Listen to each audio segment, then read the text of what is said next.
As a fourth-generation entrepreneur and business owner, I know the grit and grind that it takes to run a business.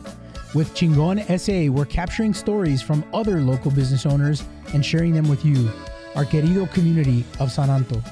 From the culture, for the culture. What's up, everybody? Welcome back to another episode of ChingonSA. I am super excited to be back again with you this week. Luis coming from our MIG studios here in Stone Oak, San Antonio. So I don't know if I've ever said that before, but now you know where the studio is at.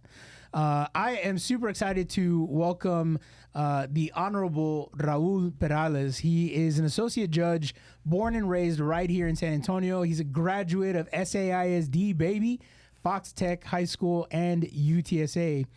He went on to graduate from law school at the Thurgood Marshall School of Law. Where is that, by the way? Houston, Texas. Yeah. Okay. Yeah. All right. Houston, Texas, Thurgood Marshall School of Law. And he's been practicing law since 1999 with a focus primarily on family law. In 2022, he was appointed by unanimous vote to serve as one of 3 associate judges in the Bexar County Children's Court. With his balance and extensive background in the area of child welfare law. He's represented parents and children in TDFP cases while in private practice. And of course, he's an advocate for child and families in the foster care system. Yep. Should I call you Your Honor? Should I call you Raul? I don't know how to address you. I've known you for a long time, Luis, Yeah, and it's Raul is fine. Okay, good. I'm glad we can agree on that. I was a little bit worried about that, but I'm glad I'm not going to have to say Your Honor, and that you're not, behind the bench, and I'm in front of you as a defendant. I'm glad too, Luis. I'm glad too. Man, I'm so glad that you agreed to come on the show and to, talk about some of the things that you're doing in family court. Been excited to have you on the show for a little while. We've been kind of going back and forth trying to figure out schedules. So I'm glad we were able to finally make it work. But man, I want to know, you graduated from Fox Tech. Yeah. Went to UTSA. Did you go with the intention of going to law school? No, not at all. So I was at Fox Tech, and actually had a very meandering route to law school. I came out. I was very lucky, very fortunate to have a lot of incredible role models. I come from a very big family. I'm the 7th child of my parents, and I have. Are you the baby? I'm the baby. Yeah. I'm the baby by a long shot. I was born 10 years after everybody else was born. Oh, wow. Yeah. As a matter of fact, I was the only planned child that my parents had. No kidding. Yeah, my mom was apparently having empty nest syndrome, and a doctor back in the 70s told her, what you need is a 7th child. And so I came along. I was wow. But, they were incredible role models, but they were older, and so they were gone from the home, and I was kind of rudderless. I was a decent student. As a matter of fact, I got to St. Mary's with a scholarship, but I wasn't ready. I wasn't ready for that step. I've been there. And so I stepped away. And I needed a whole bunch of time to really find what I wanted to do. I looked at a bunch of majors. Luckily, because of the influences that my family gave me and the people directly in my circle of influence, I stayed the course. And I was lucky enough to, I went to SAC, and then I went to UTSA, and then I went back to SAC, and then I went back to UTSA. And then I finally met some instructors that really did impress upon me. I learned a lot from them. And I was able to engage with them. And I'm not going to say it was a bit immature. I was immature for the college setting. Sure. I wasn't making poor choices. I just wasn't ready to take the next step. And I've got 3 girls now, and I tell them with almost everything, and I think a lot of people that have been through this, it's not a sprint, it's a marathon. Oh, yeah. And so I tell them every obstacle, every poor decision helped prepare me for the next step. Yeah. And so that's a great outlook to have. I think so. And then so once I got to college, I had some of my big issues were self-esteem issues and kind of quiet guy, blended into the background. You? No. Oh, yeah, big time. And I just had a couple of things happen to me, people that I met that gave me a new outlook, a new perspective. And it happened when I was ready to happen. I remember one was with an instructor at UTSA, Rodriguez, and it was in a class called Mexican-American Culture in the Southwest. And I remember he walks in. He's a guy, small stature, long hair, bigoton, big mustache. And first thing he says is, I used to be the guy that got on the elevator and felt uncomfortable, and I got tired of that guy. I decided to be the guy that made other people feel uncomfortable. And I was like, I need to latch on to that because I was the guy in the elevator that felt uncomfortable. And just different things like that helped me find my voice. Sure. And then I met an instructor that said, my brother was an attorney, and he told me, don't be an attorney. Yeah. But then I ran into an instructor there at UTSA, real challenging guy. Nobody wanted to take his class, but I really meshed with him. And during the course of that class, he pulled me aside and goes, man, you ought to consider law school. And so I went. The other reason was I'd been dating my current wife since we were in high school. Okay. Or a little bit after high school because Sure. I was she wasn't all that interested in me at the time. But after 8 years of college, she tells me, it was almost 8 years. She tells me I'm going to graduate. And boy, she struggled and she worked so hard, and I was just kind of coasting through, and I thought, well, I got to get serious. So I went to law school, and I loved it. I loved it. So that's how I got there. So I'm curious, you come from a big family. Mm-hmm. What did your parents do? Were they also attorneys? Did they push you into that? No. My parents, my dad was a laborer, and so he had 3 jobs his entire life here in San Antonio, and he was here for a very long time. And he changed the first 2 jobs because the factories closed down. Mm. And this guy was blue collar. He didn't own a car, and he never missed a day of work. Not once did he ever miss a day of work. And then my mom was a stay-at-home mom. My dad had a 6th grade education. My mom had a 3rd grade education. My parents were smart. My mom was and still is a voracious reader. I mean, you never saw her without a book, and I'm talking about... I gotta write that down. Voracious. Yeah. Write that down. Significant stuff. So, and then when we were growing up, the emphasis was, your job is school. Your job is school. And they made it easy for us to pursue that. They we didn't have much, but we always had what we needed. And and this was before social media, all our neighbors were just like us. Yeah. So we didn't realize what we didn't have, and we didn't, that was the influence. I consider myself incredibly fortunate to have my parents, to have my siblings. When I got married, my wife and I wrote our own vows, and I let her know, and I did. I mentioned each one of my siblings, and I thanked them for one particular trait that each one of them gave me. I had the catbird seat. I had the opportunity to see their successes, and their deficiencies too. Yeah. But I was lucky that I was able to learn from each of them. And to this day, one of them's passed, Jose, but they're still there, and they're still a real good influence. And then tons and tons of cousins. My mother comes from a family of 11, and of the 11 siblings, she had the second fewest kids with 7 kids. Wow. So when we had parties, there were chavalones everywhere. There was kids, tios, tias. And so when I'm going to tell you, when I started practicing law, I had a general practice, started doing family law, and then a lot of really good mentors. My brother Jose had been practicing for quite a while. I mean, he graduated law school. I think I was 11. Okay? Oh, wow. Yeah. And so he was a great attorney. He was a wonderful person. And he had a bunch of great friends. And so as a result, when I came out of law school, I got to meet a lot of very good attorneys, kind-hearted, that were willing to share what they have done, what they had experienced. And so I set up my practice. We were individual practitioners, sole practitioners, but we were across the hall from each other. And then one of the people I was fortunate enough to meet was Peter Sakai. Oh, yeah. And Peter Sakai, as you know, is the county judge now. And we actually used to play basketball. No kidding. Yeah. And so I can't imagine him playing basketball. Yeah, he was a good dead-eye shooter. He was a great shooter. And So he's a really wonderful man, and we're very lucky, I think, to have him in the position that he's in. But he had mentioned, hey, Raul, we could use more attorneys working child welfare cases. And honestly, my first response was, I'm not interested. I'm not interested because to me, I thought they just seem so difficult, and can I really...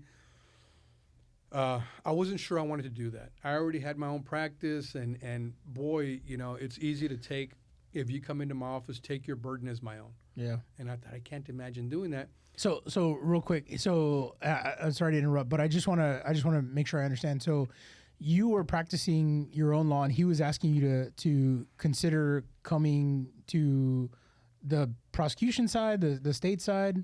So at the time, and it was Judge Spisha, and then it was Judge Sakai. But when I got started, Judge Sakai was handling a bunch of the CPS cases. And so the way it works, when children are removed from their families, the parents are appointed attorneys. Okay, and so they always need attorneys to go help families and to help children, to represent them. And so that was the role he was asking me to consider filling. And I wasn't interested. And then one day I walked into his courtroom, and I kind of got a case appointed to me. And I still remember it was a sibling group. And it was difficult but very rewarding and very enriching work. And then I decided to do more of that work. And you were doing this while you were still practicing on your own? Right, because you're still a private attorney, but what they do is they appoint cases to you. Okay. So I still had mostly a family law practice, but I did criminal and I did probate. I did all sorts of things. But I really enjoyed working with the families. And part of it was because coming from a big family, from a very big family, a lot of us underprivileged, I think like many of us, got to see a lot of the issues that people struggle with, whether they're drugs or some type of domestic violence, things of that nature. And a lot of the people that I knew that were part of my family or part of the friends or just part of that big circle that is in your community, they weren't necessarily bad people. They were making sometimes choices with very limited options. I always tell people, typically, that thing about drug pushers and drug dealers, typically it's people you love and trust that introduce you to drugs and alcohol. Yeah. And they don't necessarily do it because they want to ruin your life. If you're in college, hey, take the edge off. You seem a little stressed, or you see an older cousin or something. But then, with all this big family and seeing some of the issues that dealt with them, I saw that some of them were okay people. They were not irredeemable. Sure. They just needed some help. Right. And so in a lot of these families, I saw reflections of my families, of people that I cared about throughout life. And sometimes those people's stories ended up better. Sometimes they didn't. Sometimes they ended up terribly. But it's an honor to serve and to help.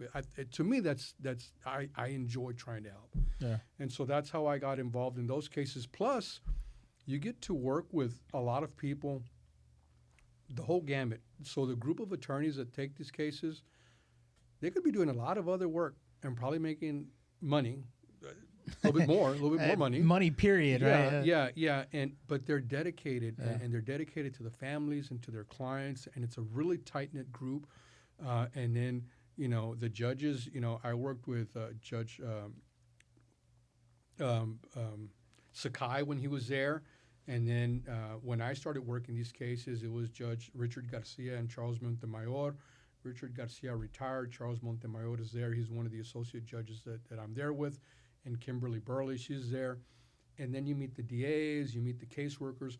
A lot of people working really hard, really diligently to try and salvage the family, but certainly to do what's in the best interest of the child or children. So it's really neat to be in that environment, and it's difficult work. And when families are reunified and there's a success, everybody feels good. Yeah. And then when it doesn't, there's a letdown with everybody. Yeah. And that's something we have to convince our parents about. Yeah. And, man, I don't envy you the position that you're in, right? Because like you a lot of times go into these cases probably with, I mean, very limited information. You may not have the whole story about how families got to where they're at, right?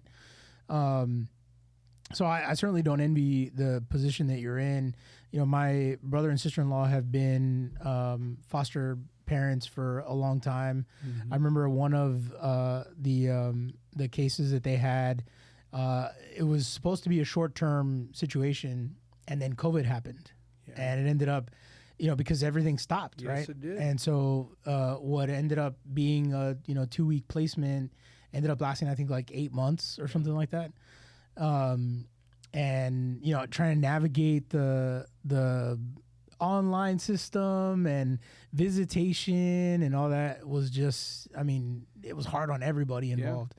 And of course, you know, their hearts are with the kids, but also with the parents too, because they see the strife that the parents are going through to hopefully one day reunite with their children, right? And everybody wants that at the end of the day, but you know, is it the question, I think, ultimately, is it the right thing for the child?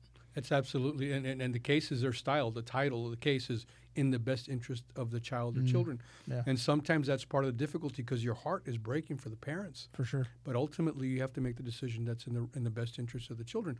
But, you know, learning is a springboard to imagination. You know, the more experience you have, the more you work with these families, the more novel you can get with solutions. So if you can't reunify with the parents, well, tell me about your brothers and sisters. Tell me about people in your church. Can we look at putting the children there? Do we have to sever the relationship with the family? Is there an alternative avenue so that the child doesn't lose his identity? The connection, yeah. Yeah, yeah. So it's very astute, I think, that is what we deal with. Yeah. When you guys are, I don't know how any of this works, right? So bear with me as I'm trying to like kind of navigate my thought through this. But like when a case is presented to you guys, is it a panel of judges that's reviewing these cases? Is it are they being presented to you? You're ultimately the decision maker. So it depends. So when an investigation is called in, you've got the Department of Family and Protective Services, and they conduct an investigation. And then there are tiers of what is appropriate for the next step. So real quickly, where does CPS kind of fit in that, right? Is that different than DFPS? It's the same. Child Protective Services is the Texas Department of Family and Protective Services. Okay. It's called CPS typically, but it's the Department of Family and Protective Services. So they'll do their investigation, and what they want to do is if they find a need or a weakness, if they find abuse or neglect, they want to be able to address it as minimally intrusive as possible. So, for instance, if somebody's having an issue, let's say with drugs, okay, is that, number one, is the drug issue impacting their ability to parent? I mean, is this a dad that smoked a joint on Saturday with his friends, which was a bad idea, but he came home and nothing happened? Or is it a parent that is using and it's impacting the way they're able to care for the children? Sure. So what can we do? Well, you know what? Grandma's willing to move in the home and supervise mom and the kids while mom's working services. Let's identify some services. So what do? You look at the strengths of the family and you try to bolster that. You look at the needs of the family and you try to ameliorate it. Let's make it better. And so you want to minimize disruption. If we can't do that, then, well, can we place the child with a family member while you guys address these issues? Or they can say, you know what, we don't want to take your kids, but you're not working services. Let's take them to court and make the judge tell him, hey, Luis, you're going to have to do these classes and go ahead. We're not going to take your kids because we think they're safe there, but if you don't, we're going to have to reassess. And then finally, it gets to the point where they make the determination. We've got to remove the children for their safety, make the department, make the state, the conservator, the parent of the child, and then you limit the parents' rights initially, but you give them a roadmap, a safety plan to get the children back into the home. And you said something earlier that really, really, really is the key. We don't know how they got there, okay? Because typically when you have a drug issue, when there's issues with domestic violence or managing your anger, there's something behind it, right? There's an old refrain that says, the tree remembers what the axe forgets. When there's abuse, when there's neglect, the person inflicting that tends to minimize it or forget it, but those scars stay there. Mm-hmm. And so sometimes when you have children, and the reason it's important to address it is because if it's not addressed, it's going to be cyclical. Yeah. And those children are going to come back and be right in the position where the parents were. Yeah. And that's why it's important to get as many good people on board. And you know, there's CASA, Child Advocates of San Antonio. There's so many groups, so many people willing to be mentors. Because if the children are removed from the families, they still need those individualized moments to achieve and attain the growth that they need to, so that hopefully we can set up a path for success for that child or group of children. Yeah. Interesting. So, you know, the show, you know, we on the show, we talk to a lot of business owners, right? We talk to a lot of entrepreneurs. And one of my favorite questions to ask business owners, and I think it still applies here, is in your role as a judge, in your role as an advocate for children, for families, what is one of the biggest challenges that you face every day, and how do you navigate that in your conversation with folks, in your you know, in your docket? Like how do you navigate that? I think for me, it's at the very top of the list is getting parents and families to understand that we want to help. Okay, because I understand it's real scary. Yeah. For a parent, a mother, a father to have their children removed. Okay, yeah. And a lot of times there's some denial. Okay, and obviously if there's addiction, it's an addiction. It's a sickness. It's something that we have to work through. If there's domestic violence, people are very hesitant to talk about domestic violence.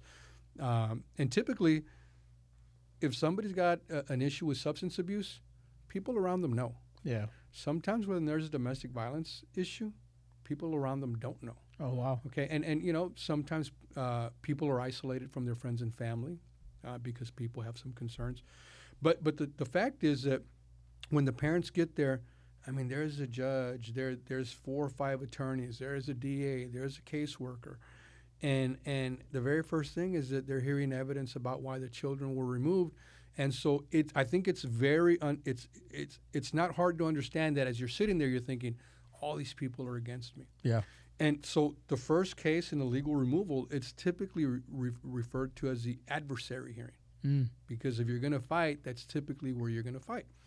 So at the close of every hearing, I try to tell the parents, okay, this was the adversary hearing. If I've made the department the conservator, from here on in, everybody in this room, take a look around, everybody in this room should be working towards the same goal. How do we get the child or children back into the home? Now, there are outliers. There are some cases that when you get them initially, you're like, yeah, I'm not sure we're going to get there. But so the number one issue is getting parents and families to understand that we're trying to help. I had one young lady, she was there yesterday, and she was bringing up issues about where the child was placed and bringing up concerns about the caseworker. And I said, those are all very valid, and we need to hear those. But I had to impress on her that, and this is what I told her. I said, if the children are returned home, everybody in this room feels a victory. As a matter of fact, when we close a case out and it's successful, we all clap. Yeah. We're very happy. We're, mission accomplished, right?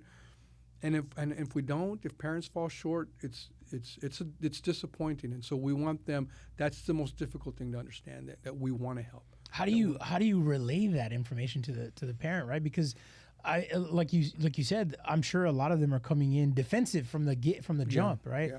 So how do you relay that with empathy? Relay that with compassion, with care?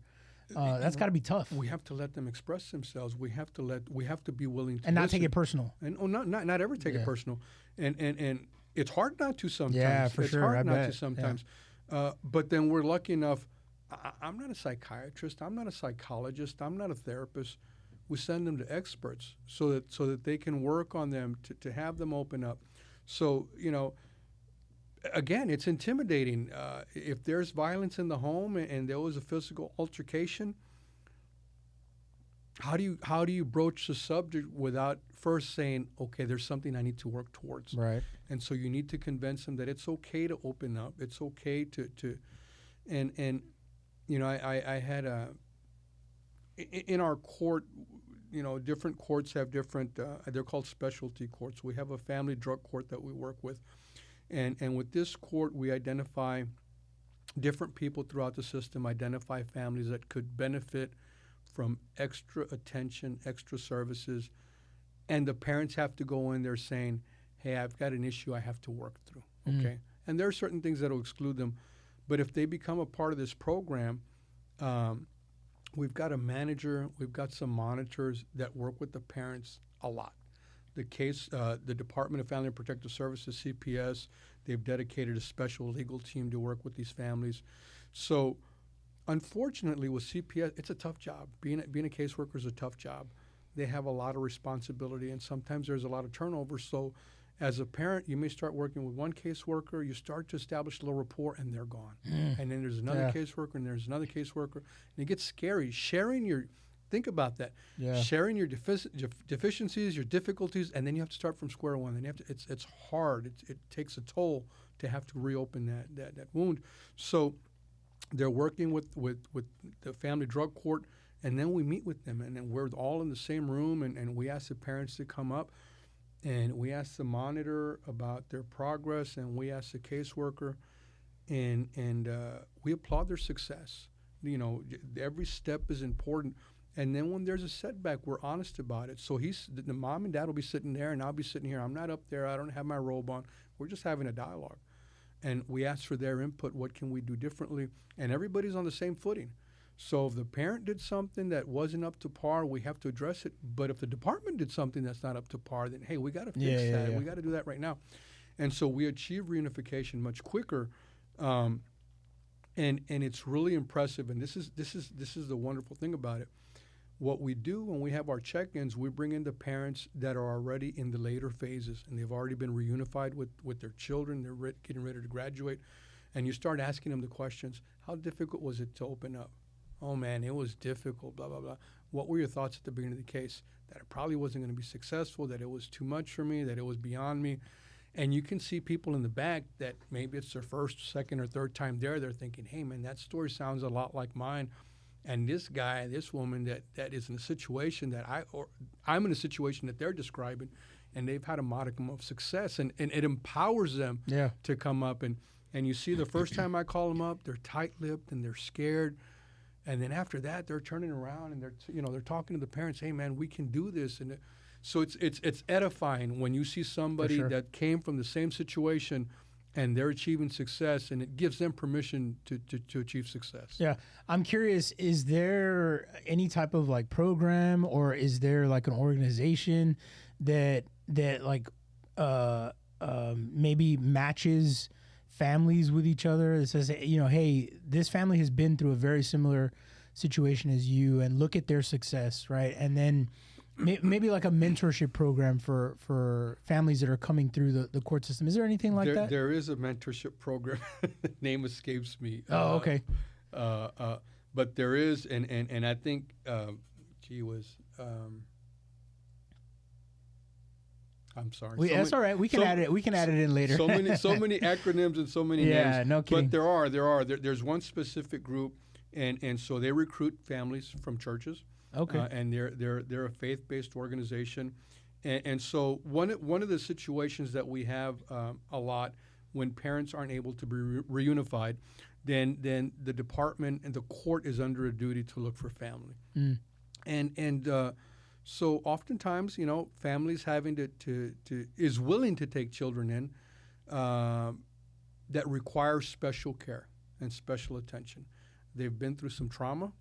Oftentimes a lot of trauma, and it manifests in behaviors, and sometimes they're labeled difficult, and one of the things to understand is when there's drug use and alcohol use while the woman is pregnant, particularly alcohol use, has devastating effects when children are born, and it results in physical delays, mental delays, cognitive delays, behavior concerns, all sorts of studies, and so they're getting children that are going to be more difficult to rear than regular.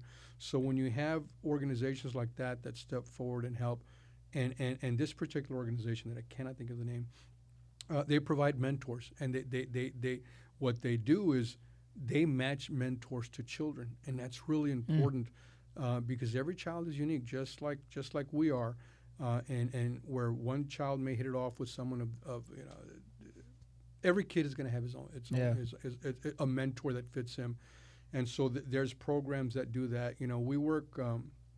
One of the things I'm really proud of is the Eagles program that we work with, and so Eagles it works with boys ages 14 to 18 in the permanent conservatorship of the department, meaning parents aren't a part of the case anymore, and you've identified some needs with these are boys, and then there's a sister program called Pearls, and so with Eagles it's myself and Judge Nadine Nieto. With Pearls it's Judge Rosie Alvarado and Judge Angela Jimenez. And so we have programming nights. We work with them. We recruit mentors for the children.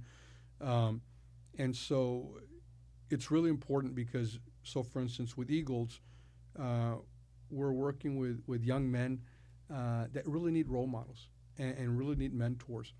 And when you reflect on your own life and the learning moments that happen, I think very few of us think of a classroom setting of a certain lesson that you learned. It's more organic. It's working on an engine with a tío or having a conversation with somebody important to you, or even the conversations you have with your children. And so what these children need, like in Eagles and Pearls, they need consistency. Yeah. They need somebody that they can count on to be there day in and day out, and celebrate the wins, be there and celebrate the wins and help you navigate the difficult times. Yeah. Because think about it, most difficult time for most of us is our teenage years. Yeah. Well, now you've got a teen that's dealing with a lot more is on their plate, a lot of uncertainty. They don't know what comes next.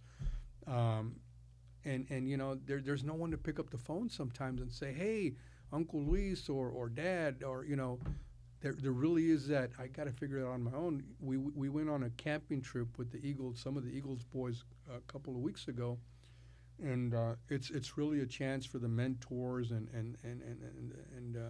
people in the program and the kids to bond.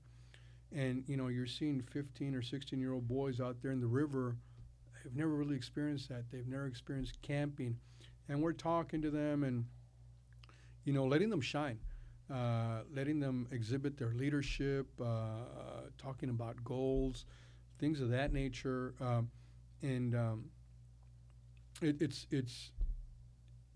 remember talking to one of the boys, great kid. They're all great kids. But somebody asked him about what questions do you have? And he says, I don't know what questions to ask. Like my question to you is, what questions am I supposed to have in my head? And it makes sense. Yeah. I mean, there's been a deficit for this guy, but he's sharp, he's willing, and success is there for him. He's just going to need someone to help him navigate that path. Mm-hmm. So that those are I guess you mentioned mentors. Well, we're always looking for mentors. With Eagles and Pearls.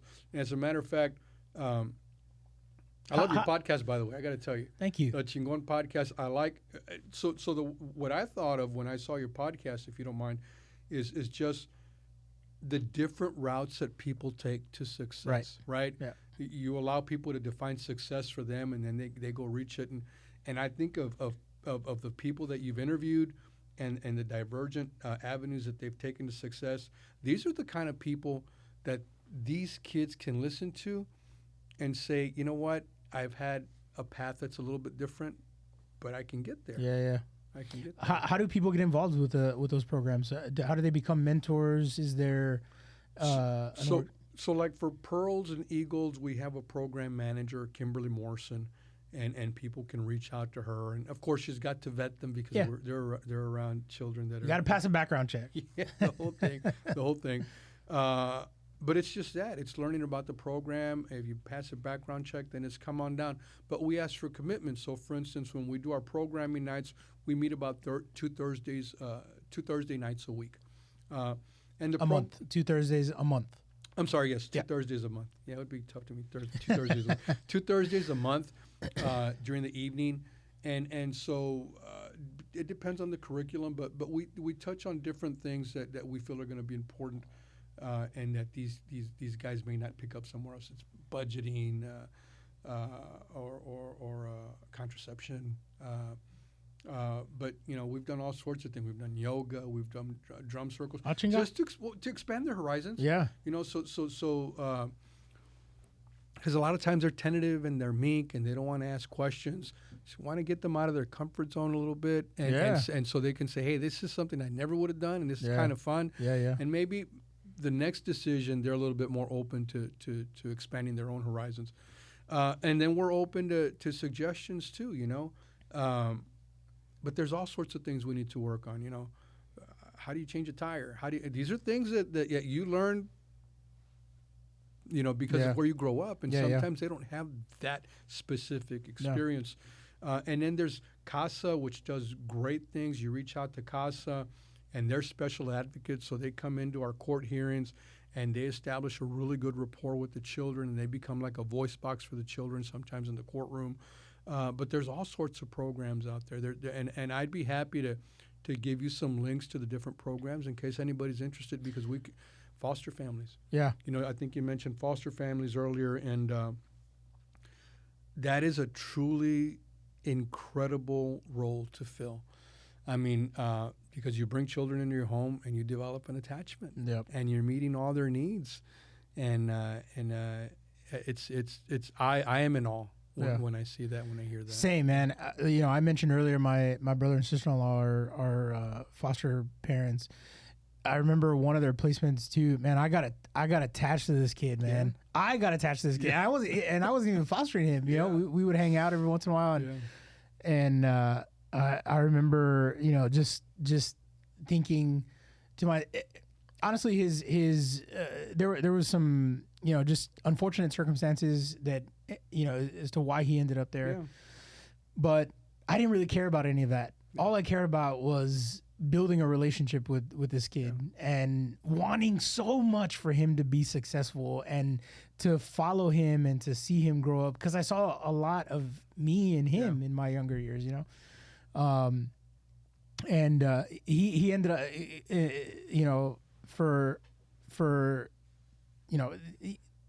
all good reasons, he ended up back with family. Yeah.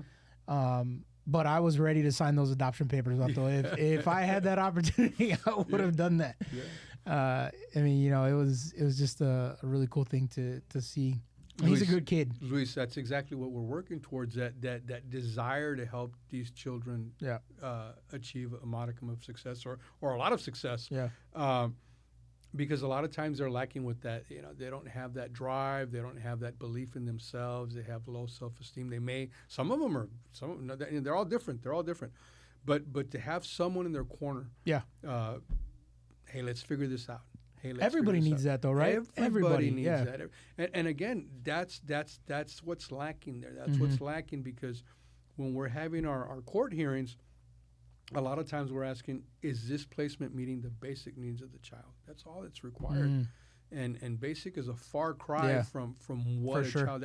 And so our cases are supposed to move fast for a lot of reasons, but primarily because just like you and the foster parents are getting attached, these children are getting attached. And so the law prescribes, hey, it's got to be done in this amount of time, a year. If there's some significant progress, and you can extend it a little bit, but we need to achieve some permanency for the children, and we need to make sure that we know what the needs are, so we can continue to work to try and make the healthiest child, try and prepare the child for a successful future. Yeah. That's great, man. Looking back kind of, over your career, whether it be in private practice, in your judgeship, What has been like one lesson that, man, I wish I would have learned earlier? They told me this when I was younger, and I just thought it was silly. Self-care. Self-care, taking time to step away from pressure and from stress, and to do something that resets you, something that centers you. When I was in private practice, I was stressed out. I bet. And then when they told me as a judge, you're going to get stressed, I was like, no, I'm not. No, I'm not. And then sometimes you take it home. Sometimes you're like, oh, man, what are we going to do here? How's this going to end up? So just taking time to do what and I've got 3 daughters, and I tell them all the time because they're hard workers. We're blessed. But, hey, you got to step away. You got to step away. You got to take your nose off the grindstone every once in a while and go work out or go out and have a good time. So that just take care of yourself. To me personally, that was something that I thought, man, I waited too long to Yeah. do that. Yeah. I mean, mental health, right, is so important. I don't, especially for men, Latino men. I mean, it's difficult for us to, number one, even admit that we need help, right? Hey, or that we need that time. Nail on the head. On the head. So when it's a lot easier, and I'm making a blanket statement here, but when we have women and mothers and we send them to therapy, they tend to have an easier time going through that process than men. And I think the machismo does have a lot to do Guaranteed. with it. It does.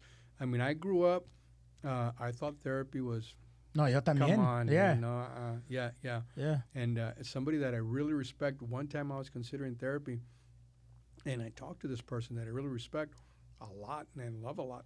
And he goes, hombre, if you have a problem, solve it or learn to live with it. Okay, solve it. And then, pues no. I mean, I needed I needed to talk things through. Yeah. I'll tell you another person, that our mutual friend, Frank Espinosa. Yeah.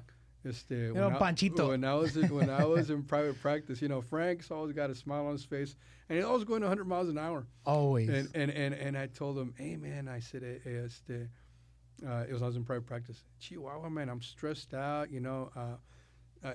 Basically, I'm at work and I'm arguing, I'm fighting. Right? Yeah. This is my job. It's adversarial, and get home and the phone's ringing, and I said, what's bothering me? I said, is I'm coming home to my safe haven, and I'm coming home grumpy. I'm coming home with a frown, and I should be getting home and thinking, esto, and I get home and and he goes, no, hombre, you gotta volunteer. And so I started volunteering in the neighborhood, and that really, for me, because I would go out there, I became the president at Colony's pool and tennis club, which meant I cut the grass, I fixed the electricity. Oh, you remember, yeah. So, pero I enjoyed it for a while, and then I thought, no, hombre. So now I play the drums and I write. There you go. I love that. I try to do both. I have been, I'm not ashamed to say it. I've been in therapy for 12 years now. Yeah. It certainly has helped. Is it the end all be all? No, absolutely not. There's still work that I have to do, right?